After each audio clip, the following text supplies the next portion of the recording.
What's up, my fellow movie nerds? My name's Barry King, and I am that weird movie nerd.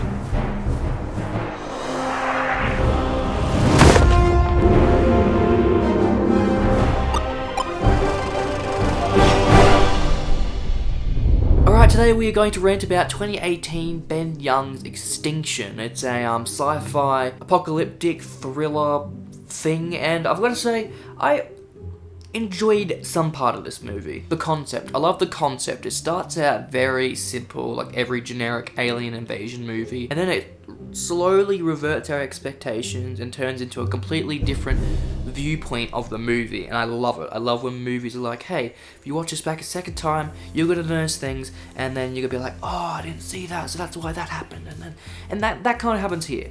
To a point, to a degree, to a slight angle of a degree. Michael Peña. Alright, so now I'm not sure if it's because I saw him in Ant-Man as a comedic kind of relief that it's twisted my expectations of him and I can't really see him in a serious role. Like with Ryan Reynolds, like I can't picture him in a serious role, and whenever I watch a movie with him in a serious role, I'm like, no, you are too funny for this. Stop being serious. Now I'm not sure if it's because him and the family are synthetics. Synthetics? Synths. That their performances are so dry. I couldn't, like, it wasn't there. I couldn't take him seriously enough, even though I was trying to be serious. And that's one of the factors in this that I don't like, is that I don't feel connected to this family. As soon as the alien came in that was trying to kill them, as soon as we followed him for like a brief moment, I felt more connected to the alien than I did the family. Well, the alien, the alien human that was hunting him down. As soon as Michael's character, Peter, as soon as he started attacking him in the tunnels, I felt really bad for this alien dude, because I was like, you're getting the crap beaten out of you and you're supposed to be killing these humans, and I felt really sorry for him, because every time he tried to attack him, he just got beaten the crap out of him. Now, how would I fix that? Is this movie is what? An hour and a half. That's the shortest a movie can be without being too short. I feel like they should have added 15, maybe 20 minutes of this family bonding. We kind of got that with the father and the youngest daughter, a tiny bit with the oldest daughter, but then like he messes up and that's like a whole different thing. It would have been good to have them growing up together. I know they're synthetics and like they don't grow up. They were together for 50 years, I'm pretty sure, because as soon as the humans left, they found the two girls and they became a family. So they have 50 years, so you could have showed us at least 15 minutes of that 50 years and just giving us some like connection to them, just a little bit more, because I just couldn't feel for this family. As soon as the mother got shot and like was dying for some reason, so apparently a gash to the side is enough to kill you, apparently. I'm not sure if synths are more vulnerable than us, but I was laughing at that, because I'm like, if you die from this, you are the worst possible protagonist. It was only towards the end that we were learning about how they were the aliens. The synthetics were the aliens. They were the ones being treated really racist. That I kind of felt sorry for them. Up until that point, I felt nothing for them. They could have died and I wouldn't have cared at all. Like I said, I cared more about the alien than I did the family, and I didn't even know the alien was human. Now, I love the part in this where they exposed that him looking into the future wasn't actually the future, it was past memories, because that makes so much sense. Why would you think that you're seeing the future when your past is where you're grabbing those memories from? Why wouldn't you think that there's something wrong with you from the past rather than thinking that something's happening in the future? I guess because it's an apocalyptic thing and like you wouldn't forget something like that, but like still, yeah, why would you think that's your future if it's maybe your past? But I love that reveal. I loved how it's like, oh yeah, that makes sense. Why would he be looking into the future? No, he's looking at his past memories that are trying to rise to the surface. Although one thing that I didn't get was why he was being sent to a psychiatrist. Was that psychiatrist actually somebody to reset his mind again? Or was he actually going to talk about these pictures of the future? Like, I didn't really get that, but that's okay. The thing that stood out the most to me was the sound effects. Ooh, those metallic ship sound effects are rumbling. They were beautiful. That if you make a sci-fi film, like an apocalyptic one, you need deep, bassy, sometimes metallic sound effects just to make the whole cinema rumble. I didn't see this in the cinemas, but like I had the volume up on my TV pretty loud and it was like.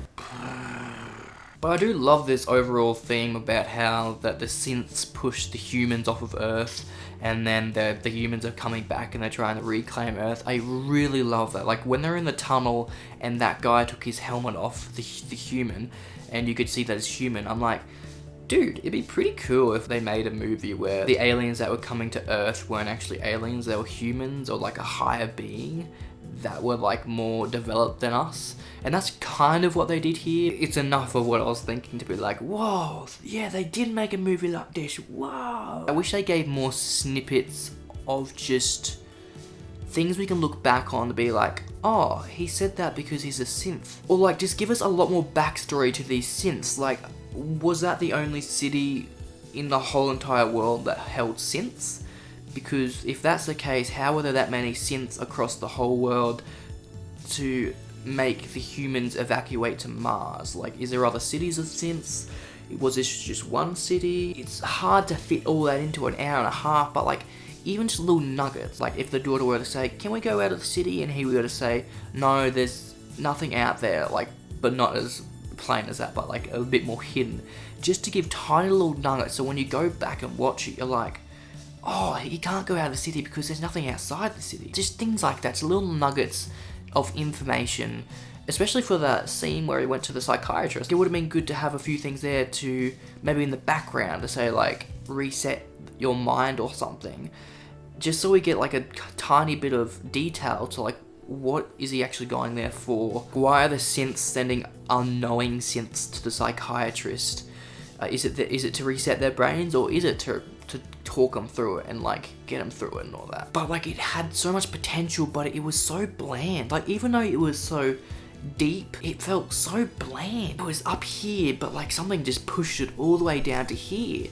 I don't know if it was because I didn't care about the characters or they didn't give enough backstory, but there's just something about this movie. It's an awesome idea, but it's probably just executed really badly. Maybe it's the depth, maybe it's not having as much backstory, maybe it's not having as much spectacular things happen, because they are just running away, but there's no explosions, not literal explosions, but like metaphorical explosions in the plot that make you go, whoa! People get killed. We've seen that before in an alien invasion, apocalyptic kind of world. I would like to see maybe a prequel or a sequel, but we're not going to get one because nobody really liked this movie, to be honest.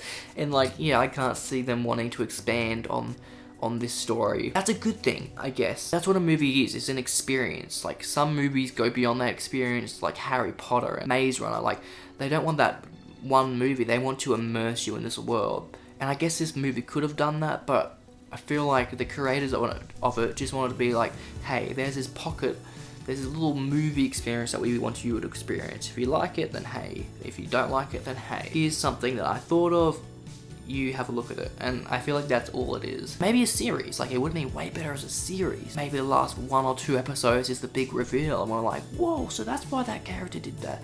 And that's why that character didn't die straight away, or when losing a foot or something. It has so much potential. I keep on saying that, but it's true. So that's why I'm going to give it a 3 out of 5. I was going to give it a 3.5, but after reading reviews, I was like, yeah, you're right. It's a crap movie. It's not so crap that it's in the middle.